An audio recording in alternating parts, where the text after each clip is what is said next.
mid-January, I got the chance to go to PAGE, which is the Philadelphia Area Gaming Expo, which is at the Greater Philadelphia Expo Center. I booked a hotel nearby at the Element Valley Forge in King of Prussia, which was right around the corner from both the mall and the Expo Center. I was honestly surprised by how spacious and clean and nice our room was. It felt like it should have been some kind of more expensive high class suite or something, but I really only booked an ADA accessible room so that I could safely fit my walker. But we lucked out and we got this nice room. I still wanted to be cute, even though I needed to be comfy for the drive up, so this is what I wore on Friday. We got in later in the evening, so we only had time to stop by and pick up badges, but we caught these guys in the lobby, which was super cute and fun. At this point, we were pretty violently hungry, so we went over to the King of Prussia Mall, and we found this place that sounded good. It's called Saigon Eats. And as you can see, I had some wonderful chicken pho, and I think Dave got the spicy beef noodles. After dinner, we went back to the Expo Center so I could attend my panel Gaming is for Everyone, Inclusivity in RPGs with this fine panel of folks. I'll go ahead and list their names and their social media in the description. I was a little too shy to ask to film during the panel, so I just sat and took some notes while I listened to the discussion, and it was really awesome. I loved hearing everyone's opinions on where the industry is going and some experiences of where it's come in terms of inclusivity and diversity. Saturday was going to be the only full day that I would have at the convention, so the goal was again to stay warm but also comfy. For breakfast, I took us to eBrew Coffee, which is a cafe near the convention center that I had gone to while attending Animate Philadelphia, which was at the same convention center. I got the Cafe Josh, which is their take on a Vietnamese drink, and I couldn't resist also picking up some beans to brew at home. We also had some of the most delicious breakfast sandwiches we've ever had in our lives, and I forgot what they were called, but believe me, they were amazing. Like this one that Dave got had sauerkraut on it. It was so good. Then we headed over to the convention center, and this was the day that I wanted to do the most shopping. So as you can see, there's a pretty big area where people were able to play and run games. They had different game events going on all through the schedule. This over here is the board game library where people could check out games and play them all weekend. This is one of the many designated play areas run by Baldman Games. And then down near the hallway that led to the entrance and one of the other vendor rooms, there were also more vendors set up outside of those rooms. While you watch me shop around, I'll just yap about my experience at the convention. And on this Saturday morning, I went to a Kickstarter panel called How to Run a Successful Kickstarter. And I was interested because I was thinking about running my own Kickstarter for a solo journaling tabletop role-playing game that I am currently writing, but it turns out that I don't think it would end up being successful just because I don't have a big enough audience yet to really promote and get that work out there. So I would probably be better off trying to partner with a publisher or just purely publishing it through something online only like itch.io. Side note, how cute is this mimic cat cave? I freaking love it. I was really debating on whether or not I should order one for my cats. They would look so cute in there. It's one of those, like, I don't know if they'll actually use it type things. I was really excited to see the stations table in the vendor's room as well, and I got to talk to some of the guys who make Infinity of Ships, which is one of the sci-fi supplements that I recommend to anyone who is playing a TTRPG that contains a ship that they have to make.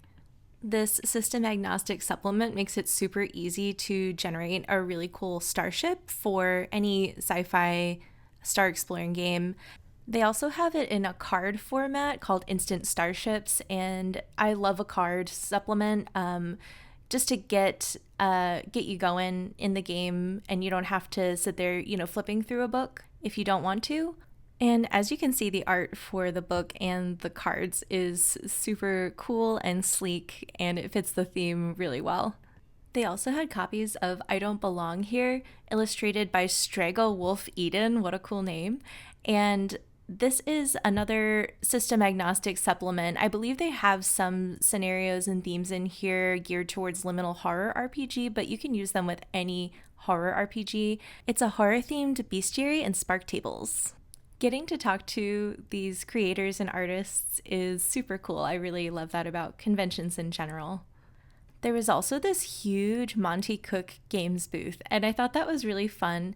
I haven't myself played a lot of Monty Cook games, but I've been interested in their properties, particularly Numenera, because of the video game Tides of Numenera, which I've been meaning to check out for a while. I absolutely loved the art style of this artist, Rachel Quinlan. I hope I'm pronouncing that correctly. And I picked up a couple things, namely patches. I'll show you in a haul what all I got from the convention. But look at these notebooks. I was really, really contemplating picking up some of these line journals.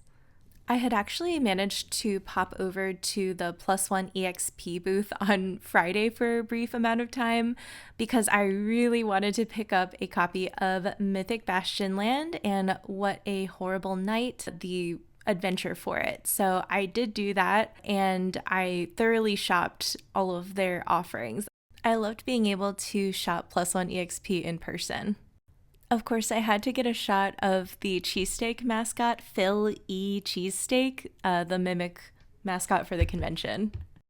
I had been to MagFest before, which is music and gaming festival in DC, but I've never been to explicitly a board gaming or tabletop gaming convention before, so this was a really cool experience.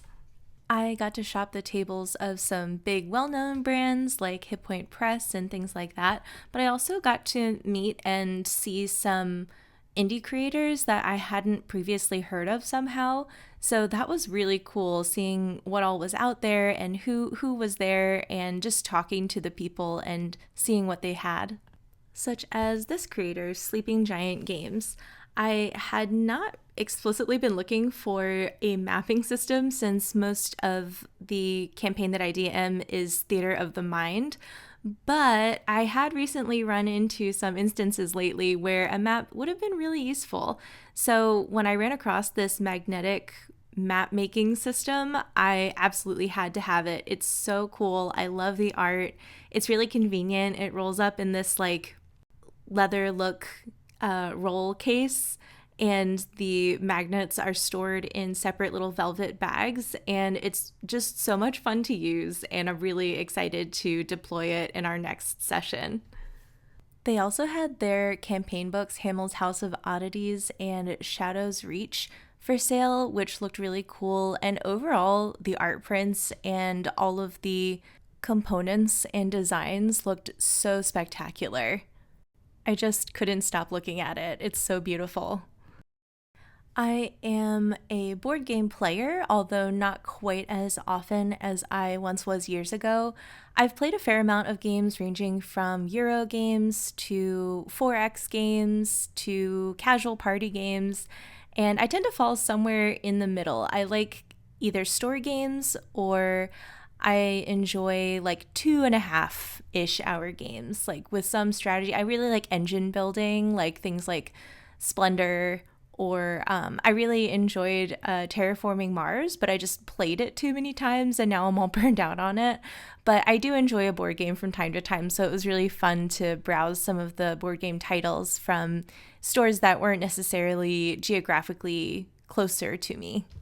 And here at the Hit Point Press booth, I saw a lot of their Floral Dragons and Fable Makers tarot decks in person, which I thought was really cool because I own the fancy Floral Dragons edition, but it was nifty to see the Fable Makers tarot, the animated tarot cards in person, because obviously the animated GIF doesn't quite capture the magic of holding a lenticular card where the actual art moves on the card. Also, I always have to shake a liquid core D20, especially one as sparkly and magical looking as this rather large one. Sorry for the jump scare, but my husband and I did some skincare when we got back to the hotel later that night. Day 3 was all about winding down since I had done all my shopping on Friday and Saturday, and we went back to Ebrew Coffee, of course, for another luxurious breakfast. Since I have chronic pain issues and some chronic fatigue as well, we kind of just had to take it easy on Sunday.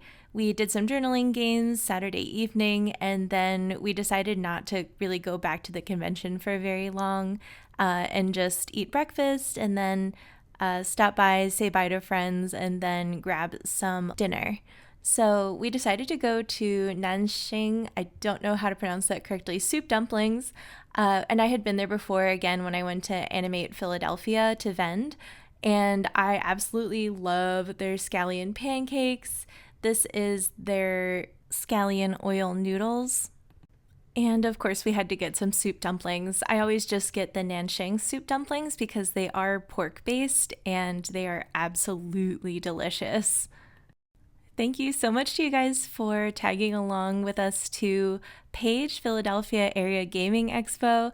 And I hope that this helped you decide if this is something that you'd be interested in going to. Sound off in the comments if you've been to either Page or something like Gen Con or GaryCon. I'm interested in potentially trying PAX Unplugged this year as well, so we'll see. All right, thanks. Bye.